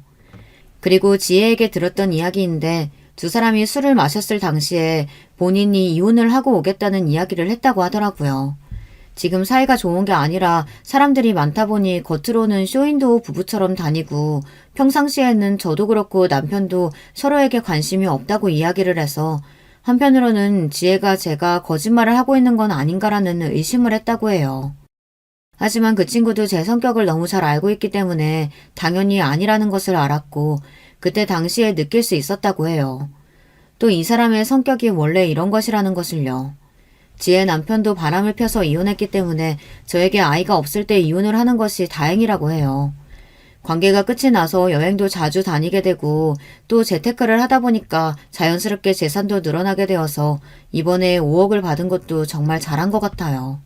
5억이라는 돈이 아깝지 않을 정도로 첫사랑이 마음에 들었는지 씁쓸하긴 하지만 결론적으로는 남편도 첫사랑과 이루어지지 못했기 때문에 저한테 화풀이를 하긴 했어도 관계가 잘 정리된 것 같아 홀가분하네요. 여러분, 두 번째 사연 시작하기 전에 좋아요, 구독 꼭 눌러주실 거죠? 그럼 두 번째 사연 바로 시작합니다. 안녕하세요. 저는 서울 종로의 대기업에 다니는 33살 하델입니다. 저는 소위 말하는 엘리트 코스를 밟아서 누구나 부러워하는 연봉을 받는 대기업에 다녀요. 저희 아버지가 정말 저를 물신양면으로 도와주셨고 남들보다 더 열심히 살아서 지금의 제가 있는 것 같아요. 저는 공부만 하던 아이였어요. 여중, 여고, 여대 졸업을 해서 더 공부에 집중할 수 있었지만 그 흔한 취미생활 하나 없었거든요. 아빠가 힘들게 공부시켜주신 걸 알아서 다른 곳에 관심을 두지도 않았고 아빠한테 자랑스러운 딸이 되고 싶다는 생각이 전부였어요.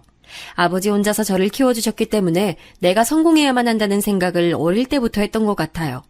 공부를 잘하는 편이라서 반장도 하고 싶었지만 반장이 되려면 엄마라는 존재가 꼭 필요하다는 것도 반장이 됐을 때 아빠가 도움을 주지 못해 가슴 아파하신다는 걸 알 정도로 빨리 철이 들었습니다. 그렇게 누구보다 치열하게 20대를 보내고 30살이 넘어가고 승진하고 나니 갑자기 번아웃이 오더라고요. 정말 열심히 살아서 내 삶에도 쉼표가 필요한가 보다 생각했어요. 하지만 30살이 넘어버린 더 이상 어리지 않은 저에게 새로운 취미 찾기는 쉽지 않았어요. 그러다 TV의 한 프로그램에서 목수 체험이라는 걸 보고 한번 해보고 싶다는 마음이 들었습니다. 그 프로그램에 저의 인생을 완전히 바꿔놨네요. 요즘은 성인 취미 공방이 많더라고요. 주말반도 있고요. 그래서 주말반으로 첫 수업을 갔습니다. 다행히 4명의 소수 정예반이었고 아가씨는 저 혼자였어요. 50대 후반의 부부분과 60대 초반의 정년퇴직하신 아저씨와 함께 수업을 시작했습니다. 선생님은 제 또래 목수셨고요. 대구 사투리를 가진 선생님의 말투는 저희 아버지 고향 말투와 닮아서 더 정감이 갔어요. 주연씨, 오늘부터 잘해봐요. 처음엔 몸살 걸릴 수 있어요. 보통 젊은 남성분이 신청하는 경우 많은데 이렇게 젊고 예쁘신 분이 하시는 건 처음이라 저도 잘 부탁드립니다. 6개월 동안 재밌게 수업해봐요. 미리 못 오시면 이 번호로 연락 주시면 됩니다. 하시는데 첫눈에 반한다는 말을 저는 30이 넘어서야 느껴봤네요. 2년 동안 죽어있던 연애세포가 살아나는 걸 느꼈습니다. 저랑 같이 수업 들으시는 50대 부부분은 귀농을 준비하시면서 수업을 들으시는 거였는데 정말 사이가 좋아 보여서 부럽기도 했고 저 혼자 여자였다면 부담이 됐을 텐데 이모님 계시고 잘 챙겨주셔서 힘든 목공 수업도 한결 편했습니다. 어머니가 일찍 돌아가셔서 여자 어른을 어떻게 대해야 할지 모르는 저에게 정말 따뜻하게 말 한마디 해주시고 무거운 거 옮길 때도 신랑분에게 젊은 아가씨 혼자 힘들어 같이 좀 도와주자 하면서 많은 도움을 받았습니다. 그 부부를 보면서 나도 저렇게 늙어가면 좋겠다라는 생각을 많이 했습니다. 4번째 수업이 끝나고 회식 자리가 마련됐어요. 저희 수업의 최고령자이신 아저씨가 알고 보니 횟집 사장님이시더라고요. 그래서 인천까지 사장님 가게로 회식을 갔습니다. 돌아오는 길이 걱정됐지만 그래도 4주 동안 주말마다 7시간씩 만나서 연필꽂이부터 시작해 나무로 의자를 만들기까지 4명이서 한 팀이 돼서 정말 열심히 수업을 들어선지 정이 많이 쌓여서 꼭 참석하고 싶었고 첫눈에 반한 선생님의 개인정보도 알고 싶었거든요. 우리 지연 씨는 33살이고 선생님은 몇 살이세요? 30대 중반? 우리 지연 씨가 소개 좀 해줘봐요. 반지도 없으시고 은근 무뚝뚝한 경상도 남자라 연애도 잘 못할 것 같은데. 아주머니 말에 선생님은 수줍게 웃으시면서 저는 35살이고요. 저도 이 동네 온 지 얼마 되지 않아서 아는 사람이 많이 없어요. 원래 같이 일하던 목수 선배가 하시는 수업을 제가 이어받아서 하고 있습니다. 지금은 개인 작업실 준비하면서 건축 목공 기능사 인테리어 자격증 준비한다고 바쁘다 보니 연애는 2년째 못하고 있네요. 어차피 결혼에 대해 크게 비중을 두지 않아서요. 제 작업하는 걸 이해해주는 분 만나는 게 쉽지 않더라고요.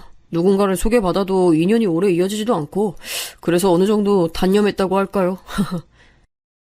그렇게 선생님이 애인이 없다는 사실을 알고 나니 괜히 마음이 설렜습니다. 그리고 저에 대해서도 물어보시더라고요. 저 또한 바쁜 직장 생활에 너무나 힘들어서 리프레시할 무언가가 필요했고 근처에 목수공방이 있기에 신청했으며 사는 게 바쁘다 보니 연애할 시간이 없었다고 말씀드리니 어르신 두 분이 아이고 나이도 비슷한데 한번 잘해봐요 하면서 웃으시는데 싫지 않았습니다. 오히려 기분 좋았어요. 다들 2차 가시고 저랑 선생님만 다시 서울로 올라오는 차 안에서 선생님께 고향이 대구 어디냐고 물어봤어요. 저희 아버지 말투랑 너무나 비슷해서 한 번에 알아들을 수 있었다고. 나도 6살 때까지는 고향에서 살다가 초등학교 입학할 때 서울로 와서 지금까지 살고 있다고. 은퇴하신 아버지는 아직도 고향에서 살고 계신다고 말했습니다. 그래서 선생님 말투가 너무 마음에 든다고 하니 선생님은 얼굴이 뻘개지시더라고요. 어릴 때 같은 동네에 살았다는 점 하나만으로도 한결 가까워진 것 같았어요. 선생님 또한 지연의 힘인지 더 편하게 저를 대하는 것 같았습니다. 그렇게 선생님은 저희 집 앞까지 데려다 주시고 가셨어요. 알고 보니 제가 사는 원룸과 5분 거리 오피스텔에 살고 계시더라고요. 그 주 내내 주말이 오기만을 목공 수업하는 날만 기다렸습니다. 일이 힘들어도 주말이 오니까 괜찮아 할 정도로 간만에 느껴보는 기분 좋은 설렘에 번아웃이 왔다는 생각조차 잊게 되더라고요. 사실 일도 일이지만 전 남자친구 때문에 더 번아웃이 온 것 같았습니다. 같은 회사 동기였던 전 남자친구는 지방 연구소에 근무했고 저는 서울 본사에서 일해서 장거리 커플이었습니다. 그러다 신공장 건설로 인해 중국으로 2년 파견 근무를 가게 됐고 거기서 바람이 나서 정말 저에게 충격을 줬던 놈이죠. 저희 관계를 알던 몇 명의 동기들이 제 승진 축하주 사는 날에 알려줘서 남자친구의 바람을 알게 됐습니다. 승진 준비하느라 바쁜 너에게 괜히 알려줘서 승진까지 놓칠까봐 이제야 얘기한다며 그렇다고 연구소에서는 남자친구의 연애 소식을 다들 아름아름 알고 있는데 혼자 모르는 건 아닌 것 같다고. 전 남자친구는 중국으로 파견하고 반년 만에 9살이나 어린 회사 통역하는 대학생이랑 바람이 났으며 파견 근무를 연장하기 위해서 회사 측의 주재원으로 가고 싶다고 서류 작업을 마친 상태더라고요. 그러면서 저에게는 늘 한국에 내가 들어갈게 너무 보고 싶다 매일 널 생각한다 난 너밖에 없다 사랑한다 라고 했고요. 올 때마다 신기한 선물들 저희 아버지 좋아하시는 술들 다 챙겨오고 매일 연락을 주고받아서 바람 피운다는 사실조차 생각도 못했습니다. 거기에 저희는 다음 달에 부모님께 인사드리러 가기로 약속한 상태였습니다. 중국으로 가기 전 결혼하자면서 프로포즈도 한 상황이었습니다. 평생을 웃게 해주겠다. 우리 같이 재밌게 살자고 편지까지 써준 남자친구였는데 모든 게 부질없고 정말 사람에 대한 환멸이 났습니다. 네가 어떻게 그럴 수가 있어? 9살이나 어린 여자랑 노니까 세상 행복해 보이지. 언제까지 속이려고 했니? 널 믿고 매일 사랑한다고 하는 내가 얼마나 웃겼니? 이래놓고 다음 달에 어머니 뵈러 가자고? 나한테 무슨 생각으로 말한 거야? 내가 그렇게 우스워? 안 들킬 거라 생각했어? 다시는 연락하지 말고 본사 쪽으로 자리 옮길 생각도 하지 마라.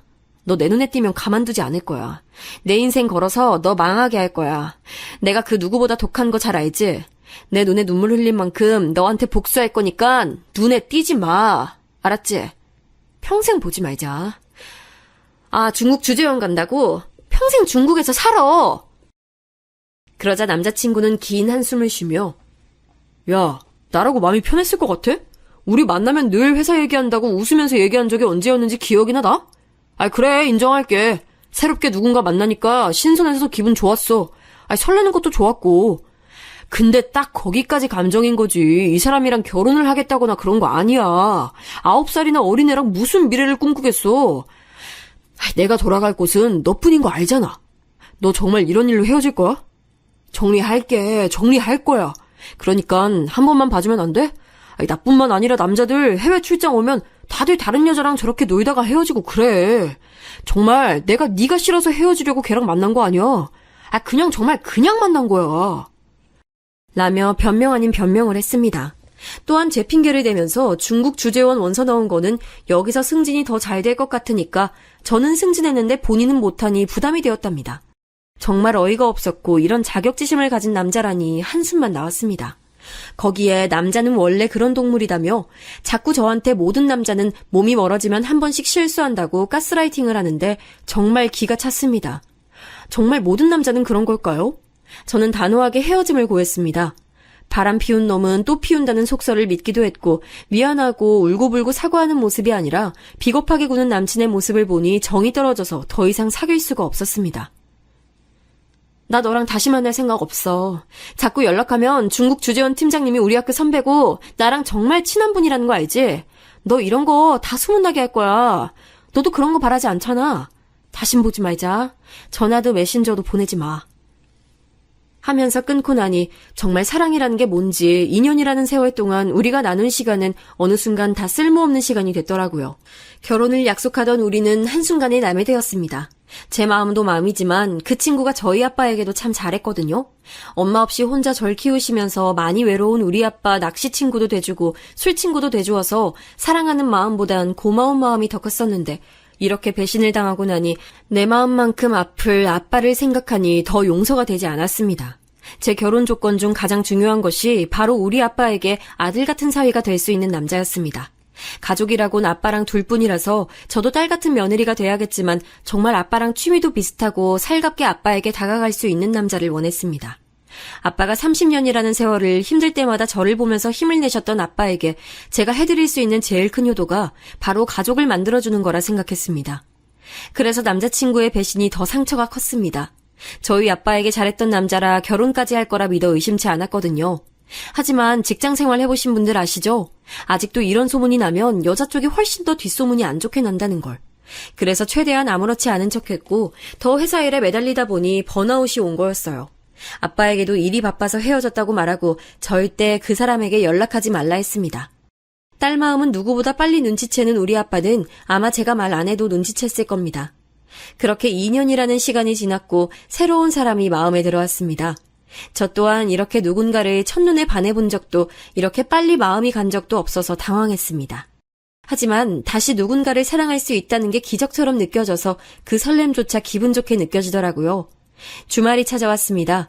코로나 바이러스가 한창 기승을 부릴 때였어요. 같이 수업을 듣는 부부분도 횟집 사장님도 자가격리를 하셔서 주말 동안 선생님이랑 둘이서 공방에서 작업을 했습니다. 지연 씨랑 둘이서 작업하니 음악 틀어놓고 저희 천천히 진도 나갈까요? 평소 만들고 싶었던 디자인이 있으시면 말씀해 주세요. 같이 점심을 먹고 작업을 하고 저녁을 먹고 집까지 데려다 주시고 주말 내도록 선생님 둘이서 데이트한 느낌이었습니다. 선생님이랑 이야기를 할수록 더 선생님께 끌렸고 선생님 또한 저에게 마음이 있는 것 같은데 먼저 선뜻 다가오지 않으시더라고요. 선생님, 제가 수업 끝날 때까지 기다리려고 했어요. 하지만 용기 내서 놓치지 않는 게 중요해진 나이인 것 같아요. 저는 선생님 말투도 좋고 저를 쳐다보는 눈빛도 좋고 선생님이 아니라 남자 김기석 씨에 대해 더 알고 싶어요. 선생님은 고민해 보시겠다고 하더라고요. 사실 저도 지연 씨에게 마음이 없는 건 아니에요. 다만 제가 아직 몫으로서 기반을 잡은 상태가 아니에요. 지연 씨는 상관없다고 하시겠지만 아직 그렇게 많은 돈을 벌 수가 없어요. 저도 젊은 나이도 아니고 30대 중반에 이렇게 설렐 수가 있다는 거 얼마나 힘든 일인지 저도 알고 있어요. 하지만 수업 끝나기 전에 우리 사이가 연인으로 확정짓는 건 아닌 것 같아요. 그러니 우리 시간을 두고 생각해봐요. 저 또한 지연 씨에게 호감이 있어요. 그 이상일 수도 있고요. 저를 좋게 봐주셔서 고맙습니다. 저는 선생님께 그럼 수업 끝나는 날까지 이렇게 썸을 타면서 서로 알아가 보자고 제안했고 선생님은 그날부터 저에게 선생님이 아닌 기석 씨가 됐습니다. 그렇게 한 달이 지난 어느 날이었어요. 이번 주 목공 수업은 그 다음 주로 보강해드리도록 하겠습니다. 죄송합니다. 라는 문자가 왔더라고요. 문자를 보자마자 연락했어요. 기석 씨 어디 아파요? 무슨 일 있는 거 아니죠? 갑자기 수업을 못한다고 하니 너무 걱정이 되어서. 저의 걱정 어린 카톡에 바로 연락이 오더라고요. 새로 들어가는 작업을 하다가 손가락이 골절돼서 아무래도 뼈가 붙는 2주 동안은 수업도 쉬는 것이 좋을 것 같아서 수업을 미룬 거라고, 너무 걱정하지 말라고, 이제 병원에서 집으로 가는 길이라며 웃으며 전화를 끊는 글을 보니 반찬이라도 해서 가져다 주고 싶은 마음이 들었습니다. 혼자 살다 보면 아플 때 가장 많이 서러운 걸 자취해보신 분들은 아시죠? 금요일 반차를 쓰고 집에 가서 가장 기본적인 반찬들을 만들었습니다. 전복죽과 함께 사들고 전화를 했어요. 오피스텔 앞 카페에 있다고 하니 그는 깜짝 놀라며 5분만 기다려달라고 했습니다. 아무래도 제가 평일인 금요일 오후에 올 거라 생각도 못한 거겠죠. 야구 모자를 푹 눌러 쓰고 나온 그는 팔을 통깁스했고 얼굴에 상처 또한 누가 봐도 아파 보였습니다. 나무가 넘어지면서 상처 난 거다, 괜찮다고, 안 아프다고 웃는 그를 보니 더 마음이 갔습니다. 그리고 옆에서 더 챙겨주고 싶었어요. 제가 만든 도시락통만 주고 가려 했는데 그를 보니 집에 올라가서 도와주고 싶더라고요. 반찬 해온 거 같이 먹어요. 제가 손이 커서 3인분씩 했네요. 혼자 먹기에 너무 많을 것 같은데 저도 만든다고 밥도 못 먹었어요. 여기까지 만들어 왔는데 커피 한 잔 마시고 가라고 하는 건 너무하신 거 아니에요? 하니 그는 얼굴을 붉히면서 알겠다며 다만 손이 다쳐서 청소를 못해서 더러울 수도 있지만 이해해달라고 했습니다. 그렇게 처음 그의 집에 갔어요. 20평 남짓한 오피스텔은 정말 모델하우스 같더라고요. 정리돼 있지만 사람의 온기가 느껴지지 않았습니다. 냉장고에는 그 흔한 김치조차 없었습니다. 저희 집이 좀 휑하죠? 사실 반년 전에 어머니 돌아가시고 짐을 다 처분하면서 이사도 하니 아직은 좀 썰렁해 보여요. 아무래도 남자 혼자 살다 보니까 여기 편하게 앉으세요. 지연 씨 덕분에 간만에 집밥 먹겠네요. 혼자 살다 보니까 늘 배달 음식이었는데 잘 먹겠습니다. 우리 같이 맛있게 먹어요. 그의 이야기를 듣고 나니 왠지 눈물이 났습니다. 어머니가 돌아가시고 이 세상에 가족이라고는 한 명도 없는 그 느낌을 왠지 알 것 같았습니다. 작년에 아빠가 뇌출혈로 갑작스럽게 쓰러지시고 수술을 받으실 때 아빠마저 내 옆에 없으면 나는 정말 이 세상에 혼자구나라는 생각이 들어서 더 서러워 울었던 기억이 생각났습니다. 부모님 한 분이 없어도 그 빈자리가 얼마나 큰지 아시는 분들은 아실 거예요. 그런데 기석 씨는 두 분 다 안 계신다고 하니 마음이 아팠습니다. 쓸쓸한 그의 미소를 보니 힘을 주고 싶었습니다. 씩씩한 모습으로 같이 저녁을 먹고 다시 집으로 그가 데려다주면서 고백을 하더라고요. 지연 씨, 사실 제가 겁이 많습니다. 제 주위 사람들이 다들 빨리 떠나가서 다시 누군가를 마음에 담고 싶지 않았는데 사실 지연 씨가 알면 알수록 너무 좋은 사람이라 저 같은 사람 만나도 되는지 솔직히 잘 모르겠습니다. 하지만 이 나이에 이렇게 설레게 하는 사람을 다시는 못 만날 것 같아요.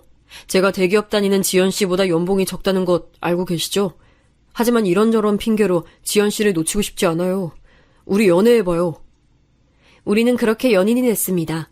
주말엔 공방에서 수업을 듣고 평일엔 평범한 연인들처럼 밥을 먹고 영화를 보고 헤어짐을 아쉬워하다 보니 1년이라는 시간이 지났습니다.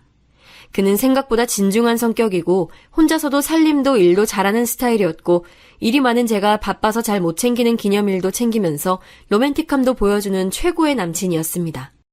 1년이라는 연애 시간 동안 이 사람이랑 가족이 되면 어떨까 수없이 고민했습니다. 이 남자는 전 남친처럼 몸이 멀어지면 마음도 멀어져서 나를 배신하는 게 아닐까라는 생각이 들었지만 적어도 나를 배신하고 속이고도 어쩔 수 없었다. 이 여자도 좋고 너도 좋다는 비참한 말을 하면서 변명할 것 같진 않았습니다. 그날 저녁 아빠에게 전화가 왔습니다. 딸, 연애를 시작한 건 알겠는데 한 달에 한 번은 얼굴 보면서 밥 먹기로 아빠랑 약속했는데 우리 딸 너무 바쁜 거 아니야? 이번 주말엔 아빠랑 밥 한 번 먹자. 아빠가 서울로 올라갈게. 딸 좋아하는 김치 담아서 올라갈 테니까 주말에 보자. 통화를 끊고 나서 이번에 올라오시면 남자친구에 대해 말해야겠다 생각했어요. 남자친구에게도 말했습니다.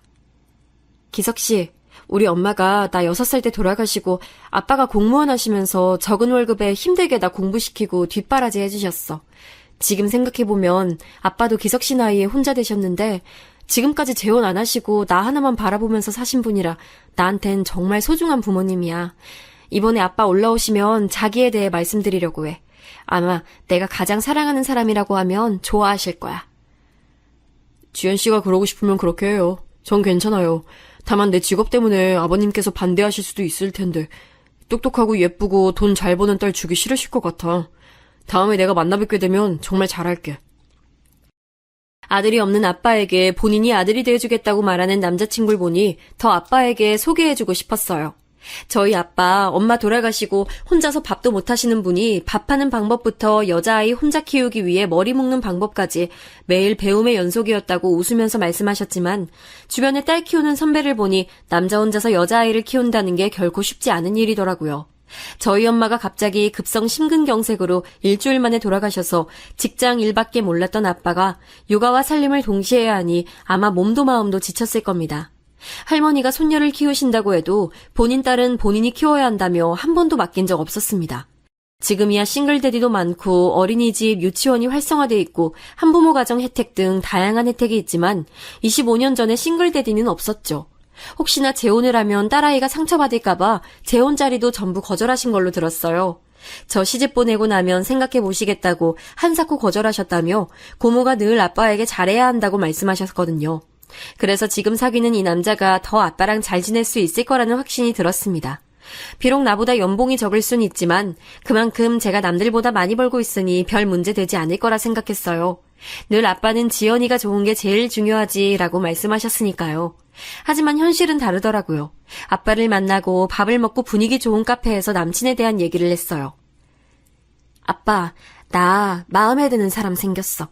아빠한텐 말 안 했지만 2년 전에 전 남자친구가 바람을 펴서 나 몰래 오래 사귀고 있었는데 뻔뻔하게 남자는 해외 나가면 다 그런다는 식으로 말하더라. 그게 너무 상처가 돼서 평생 연애도 결혼도 안 하고 싶었거든? 그런데 취미생활 해보려고 한 목공 수업에서 지금 남친 만났어. 직업은 목수고 나보다 2살 많은 사람이야. 부모님은 작년에 돌아가셨고 지금 만난 지 1년 됐어. 아빠, 나 이 남자랑 결혼하고 싶어. 정말 같이 살고 싶은 사람이야. 이 사람 닮은 아이도 낳고 싶고 아빠한테 축하도 받고 싶어. 아빠 한번 만나보실래요? 나는 절대 그놈 안 만난다! 아빠는 화를 내시면서 자리를 박차고 나가셨습니다. 딸한테 간다는 인사조차 안 하신 아빠는 긴 문자를 보내셨어요. 지연아, 아빠가 지금 너를 보면 너무 험한 소리를 할 것 같아서 그러면 서로에게 너무 상처가 될 것 같아서 인사도 안 하고 대구에 내려간다. 학벌이 전부가 아니고 돈이 전부가 아니라는 거 안다. 하지만 인생이라는 게 현실이라 너만큼 배우고 너만큼 돈도 잘 버는 사람 만나서 풍족하게 살길 바란다. 이 나이 되도록 혼자서 너 하나 키우면서 좋은 곳에 시집 보내는 희망으로 살았는데 어찌 고아의 목수인 남자에게 시집 가려고 하니? 아빠를 생각한다면 이러는 건 아니다. 헤어지면 연락다오. 연락 기다리겠다. 아빠가 이 세상 떠나는 날에 이 남자면 우리 딸을 맡겨도 된다는 생각이 드는 사람, 적어도 미래가 불투명한 사람은 아니었으면 좋겠네. 외동딸로 외롭게 자란 너에게 새로운 가족도 생기면 좋겠고 내가 없어도 잘 살아갈 수 있는 그런 집안의 귀한 아들을 사위 삼고 싶은 아빠의 마음을 이해해 주길 바란다. 라고 장문의 문자를 읽으니 눈물이 나더라고요. 아빠의 마음도 이해는 갔습니다. 전남친처럼 부모님이 살아계시고 좋은 대학, 같은 직업을 가진 남자가 아빠 눈에는 더 좋아 보이시겠죠. 그렇게 아빠랑 헤어지고 하루 종일 울었습니다. 그날 저녁 그는 이럴 줄 알았는지 술과 치킨을 사들고 찾아왔습니다. 말없이 술 한잔하면서 자기는 아버지 마음도 이해한다며 내 딸이 나중에 이렇게 예쁘고 혼자서도 공부도 잘하면서 잘 컸는데 목수인 자기 같은 남자랑 미래를 생각한다고 하면 나도 반대부터 할 것 같다면서 그래도 지연 씨가 먼저 떠나지 않으면 언제나 내 옆에 있겠다는 글을 보며 저는 더 마음이 깊어갔습니다. 돈이 인생의 전부가 아닌데 내가 열심히 공부해서 대기업 들어간 것은 내 삶이 더 행복해지기 위해서 내가 사랑하는 사람들에게 물질적으로 더 많은 것을 해주기 위해서였는데 대기업 다니는 딸보다 돈 적게 번다는 이유로 직업에 대한 미래가 불투명하다는 이유로 얼굴조차 안 보겠다는 아빠에게 서운함이 앞서더라고요. 그렇게 한 달이라는 시간이 지났습니다. 그동안 아빠는 단 한 번도 문자를 보내거나 전화를 하거나 하지 않았습니다. 친구들을 만나서 고민을 털어놨어요. 그를 만나고 100일이 지났을 때 제 베프들에게 소개시켜줬거든요. 친구들도 처음엔 네가 왜 그런 조건의 남자를 만나는지 모르겠어 하면서 반대했다가 실제로 만나고는 다들 남자가 너무 진국이다. 정말 눈빛이 너를 하나하나 사랑하는 게 느껴진다. 그래 돈은 열심히 네가 벌어. 보니까 육아도 너보다 더 잘하실 듯해 하면서 이제는 다들 인정해주는 분위기라서 그런지 아빠에 대한 서운함이 쏟아져 나오더라고요. 나도 알아. 우리 아빠가 날 정말 힘들게 키우신 거. 우리 고1 때부터 독서실 끝나면 아빠가 맨날 나 데리러 나오시고 그러다 너희 집까지 일일이 아빠가 태워주시고 그렇게 내 고3 내내 아빠가 회식 한 번 안 가고 날 위해서 희생하신 거 알거든? 남자가 돈 많이 벌어오는 게 전부는 아니잖아. 나만 사랑해주고 자기 일 열심히 하는 사람이고 지금 연봉이야 내가 높지만 목수야말로 안 잘리고 평생 일할 수 있는 전문적인 일이잖아. 평생 꿈을 쫓아서 산다는 게 얼마나 멋있는 일인데. 속마음을 털어놓을 수 있는 친구를 만나자 아빠에게 서운했던 말들이 쏟아져 나왔습니다. 내 마음을 아빠가 너무나 몰라준다는 생각이 들었고 나한텐 소중한 사람인데 돈으로 저울질되는 게 억울하기도 했습니다. 지연아, 내가 딸이 있잖아. 자식을 키우니까 세상 보는 눈이 달라지더라. 난 너네 아버지 마음 이해해. 하지만 여자로서 네 마음도 이해해. 아, 이건 정답이 없는 것 같아. 조건 좋은 남자 만나서 잘 살 수 있지. 아, 근데 조건 좋은 남자랑 사랑 없이 사는 게 행복할까? 그건 절대 아니라고 본다. 결혼은 현실이야. 정말 하나하나 맞춰가도 싸우는 일 많은데 그래도 사랑한 기억 가지고 살면서 늙어가는 건데. 난 결혼 찬성. 며칠 지나면 34살이고 그렇게 1살, 2살 더 나이 먹으면 이렇게 가슴 떨리게 사랑하는 감정 또한 늙어요. 일단 아버지 찾아가서 뵙는 걸 추천해. 자식 이기는 부모 없다고 하잖아. 친구들의 이야기를 듣고 나니 이렇게 연락을 하지 않은 채 무소식으로 아빠의 결정만을 기다리는 게 능사가 아니라는 생각이 들었습니다. 아빠를 직접 만나면 무엇이든 해결이 될 거라 생각이 들었습니다. 자식을 이기는 부모는 없다라는 말에 기대보고 싶었습니다. 이대로 아빠랑 멀어질 순 없었어요. 저한테 남자친구만큼 소중한 사람이 바로 아빠인데 마음이 멀어지는 것 같아서 너무나 속상했습니다. 다음 날 고모에게 전화 한 통이 왔습니다. 안 그래도 아빠의 안부가 걱정이 됐는데 고모 또한 저희 부녀가 걱정이 되셨겠죠. 지연아, 잘 지내지? 고모야. 얘기 대충 들었어. 아유, 너희 아빠 너무 속상해서 술 마시고 나한테 울면서 전화가 왔더라. 아유, 요즘 식사도 잘 안 하는지 지난주에 반찬 갖다 준 거 하나도 안 먹었어. 아빠가 너무 속상해서 밥이 안 넘어가시나 봐. 아빠가 빈속에 술만 먹으니까 너무 걱정이 돼서 전화를 했어. 밥도 안 먹고 고모 말은 안 들으니 지연이가 먼저 아빠한테 전화 한 통 해봐. 딸이 사랑하는 사람이 생겨서 결혼한다는데 아이 축하를 해줘야 되는데 자신이 너무 속물 같아서 너무 속상하다고. 하지만 번듯한 직장에 집안도 부모님 살아계셔서 사랑 많이 받은 그런 남자를 만나길 바라는 것 같아. 고모도 마찬가지야. 아마 모든 부모는 조금이라도 자기 자식 편한 길로 가길 바라지 힘든 길로 가길 바라지 않어. 아빠 너무 속상해하더라. 너희 아빠 뇌출혈로 쓰러져서 고생했는데 저렇게 화 참으면 안 좋은 거 알잖아. 아빠랑 잘 얘기해봐. 전화를 끊고도 한참 동안을 멍하게 있었어요. 아빠가 생각하는 저처럼 대기업 다니고 부모님이 살아계시는 그런 사람을 만나서 사랑에 빠질 일이 있을까? 지금 이 사람을 놓치면 한평생 후회하지 않을까? 다시 내가 누군가를 이만큼 사랑하고 사랑받을 수 있을까? 수없는 질문들을 스스로에게 해봤지만 그 사람 없는 미래를 생각할 수가 없었습니다. 아빠에게 전화를 걸어 제 마음을 말했습니다. 나한텐 너무나 소중한 사람이에요. 조건이 아닌 사람 자체를 한 번만 봐주세요. 하지만 아빠는 듣기 싫다 한마디로 제 마음을 인정해주지 않으시더라고요. 매일 사람은 밥심으로 산다고 늘 딸 밥 걱정하는 아빠가 끼니도 거르시고 술만 드신다는 소리를 들었는데 괜히 아빠랑 더 통화하면 화만 더 내실 것 같아서 전화도 자주 할 수가 없었어요. 매일매일 보내는 제 카톡에 답장도 안 하시더라고요. 엄마 돌아가시고 25년을 둘이서 살아왔는데 아빠에게 무시당한다는 생각을 한 적이 없었는데 답장조차 안 하는 아빠를 보니 서러움에 눈물이 났습니다. 이럴 때 엄마라도 살아계셨다면 저를 이해해 주셨을까요? 주말에 둘이서 아빠가 계신 고향집으로 내려갔습니다. 초인종을 누르자 아빠는 소리부터 치시면서 당장 나가라고 얼굴 따위 보고 싶지 않은데 왜 데리고 왔냐며 대문조차 열어주지 않으셨습니다. 남자친구에게 너무나 미안한 마음이 들었습니다. 1시간 정도 밖에서 기다리다가 억지로 대문을 열고 들어가려고 하자 남자친구가 오늘은 그만 돌아가자 하면서 괜찮다고 각오한 일이라고 토닥여주는데 정말 눈물과 함께 미안함에 몸둘 바를 모르겠더라고요. 4시간이나 걸려서 운전해서 왔는데 문전박대를 당하니 서럽고 마음도 아팠습니다. 그렇게 또 일주일이라는 시간이 지났습니다. 남자친구는 이번 주에도 또 고향집을 내려가자고 하더라고요. 솔직히 지난주에 문전박대 했으니 이번 주에는 문은 열어주시겠지 생각했습니다. 얼굴이라도 보여드리고 인사라도 시켜주고 싶은 마음이 컸습니다. 고모에게 미리 내려간다고 언질 드렸는데 아빠는 집에 계시지 않았습니다. 전화기 전원도 꺼두시고 사라지신 아빠는 아마 저랑 남자친구를 만나기 싫어서 일부러 자리를 피하신 것 같았습니다.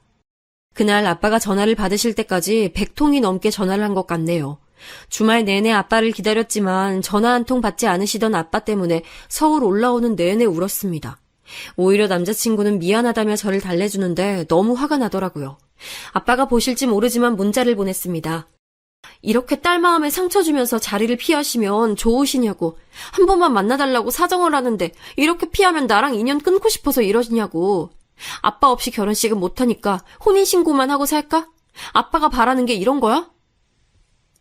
저 또한 나중에 후회할 거라는 걸 알았지만 아빠에게 상처 주는 말만 나오더라고요.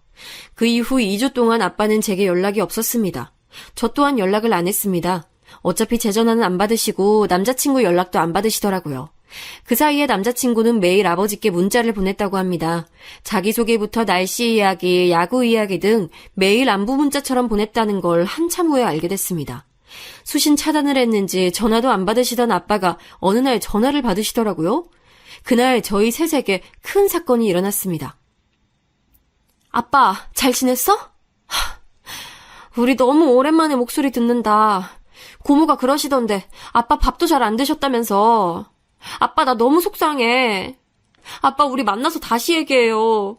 나 이번 주에 내려고라고 해. 그 사람이랑 같이. 한 번만 만나봐 아빠. 그 사람 진짜 좋은 사람이야. 우리 둘에게 좋은 가족이 돼줄 거야. 아빠 딸 믿잖아. 한 번만, 딱 한 번만 만나보고 정하자, 응?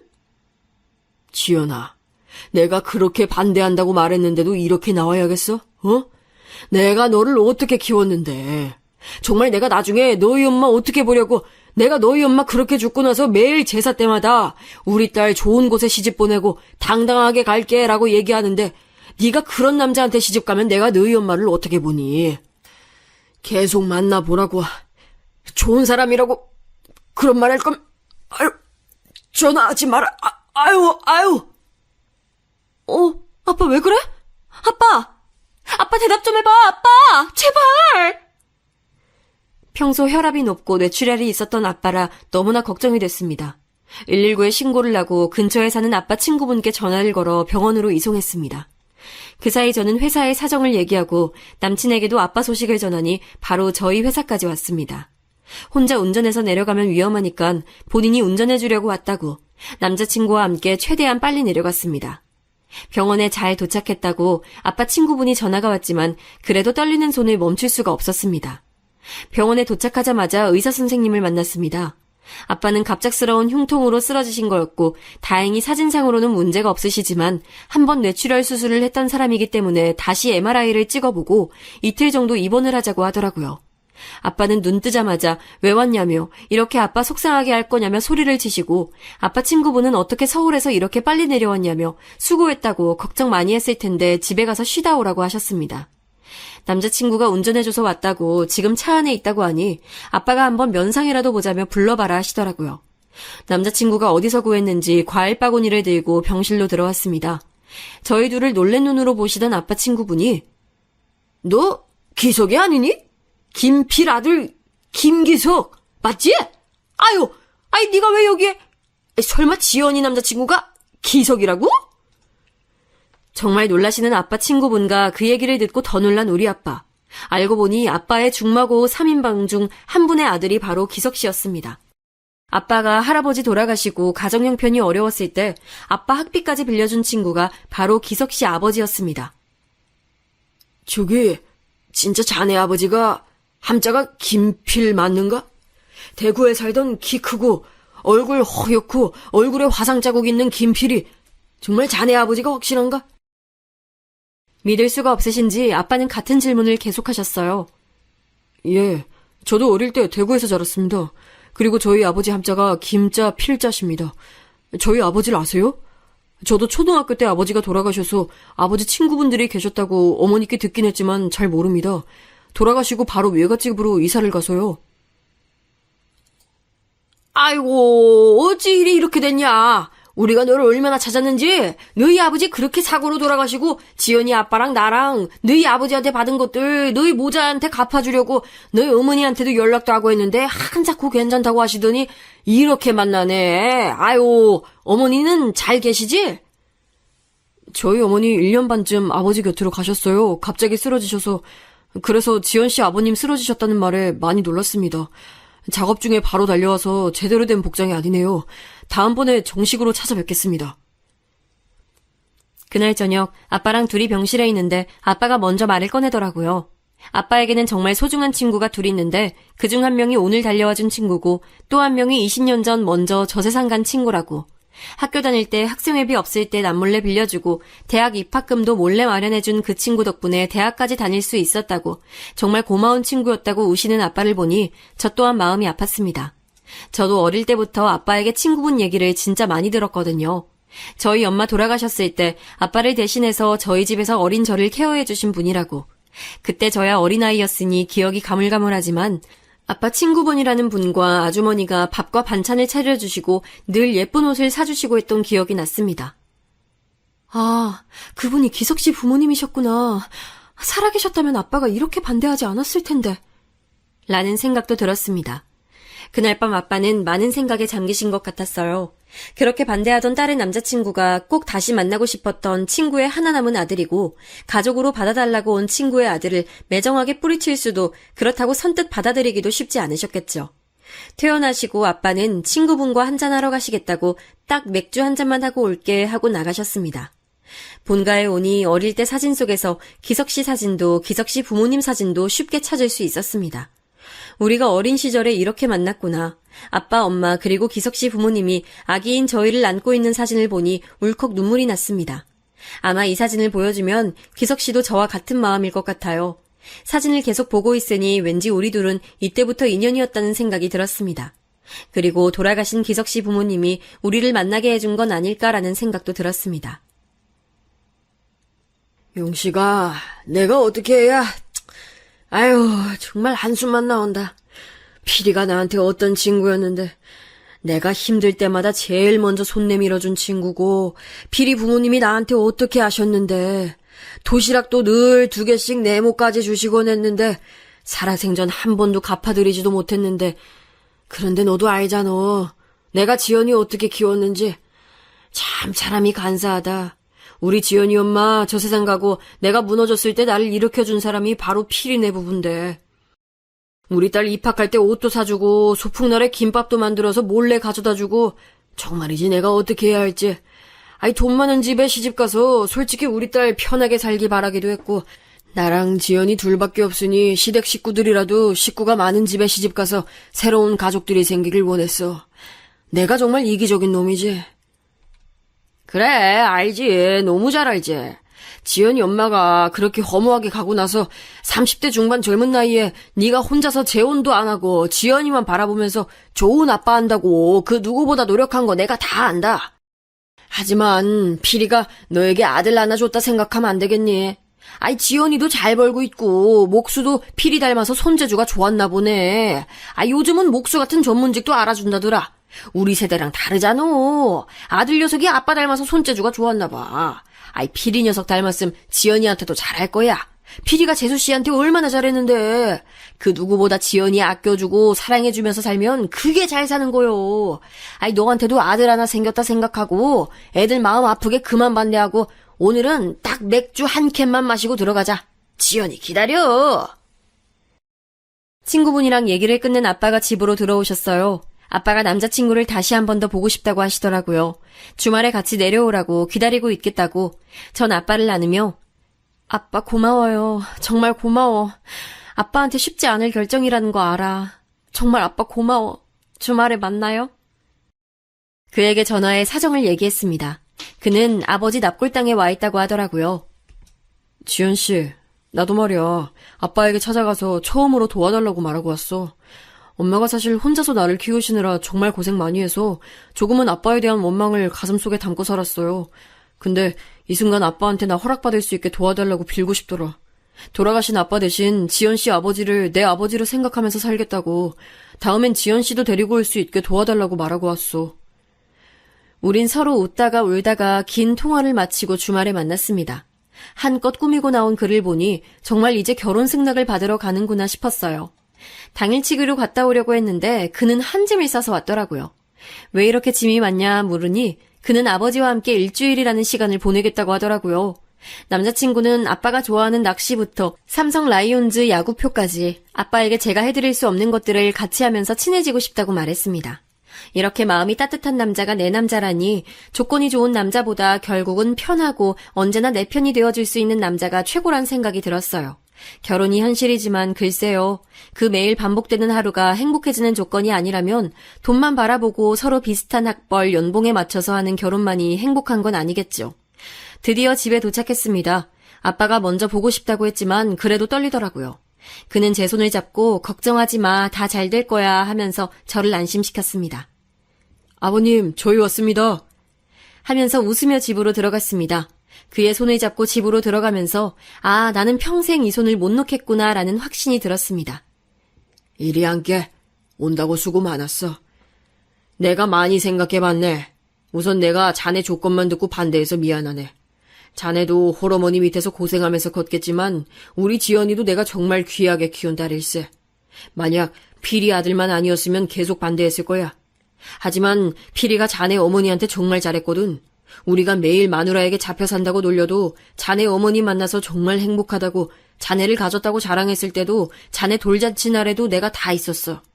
자네 또한 내 아들처럼 우린 그렇게 키웠어. 아마 우리 아내가 일찍 저 세상 가지 않았고 자네 아버지가 오래 살아있었다면 너희 둘 다 더 일찍 만나서 오누이 같은 사이가 됐겠지. 어제 자네 아버지가 꿈에 나오더군. 나를 웃으면서 부르는데 자네 얼굴이랑 겹쳐서 보이는 거야. 그래서 결심했네. 자네를 내 아들로 받아들이겠다고. 우리 지연이 잘 부탁하네. 아버님, 정말 감사합니다. 안 그래도 혹시나 반대하시면 아버님 옆에서 일주일간 붙어서 허락받으려고 짐 싸왔습니다. 사실 아버지가 일찍 돌아가셔서 아버지와 무언가를 추억을 공유한 적은 없습니다. 우선 아버님이 좋아하시는 낚시부터 배우겠습니다. 제가 손으로 하는 건 무엇이든 잘합니다.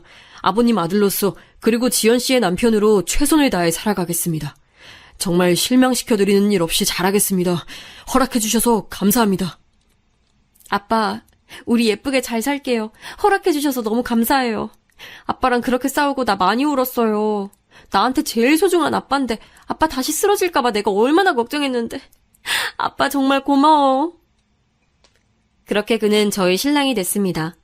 아빠 말씀으로는 저희가 오기 전날 기석씨 아버님이 꿈에 나와서 그렇게 잔소리를 했다고, 그래서 저 세상 오면 다시는 친구도 안 할 거라고 말씀하셨답니다.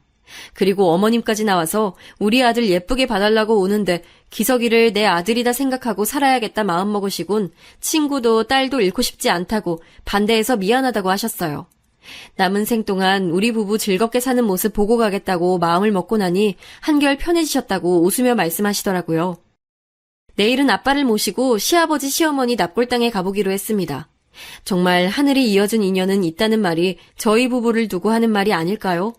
이 인연을 소중히 여기면서 이제는 아빠와 저 그리고 예비 신랑까지 행복한 일만 남았네요. 만날 사람은 무슨 일이 있어도 만난다는 말, 저는 이제 그 말 믿으려고요.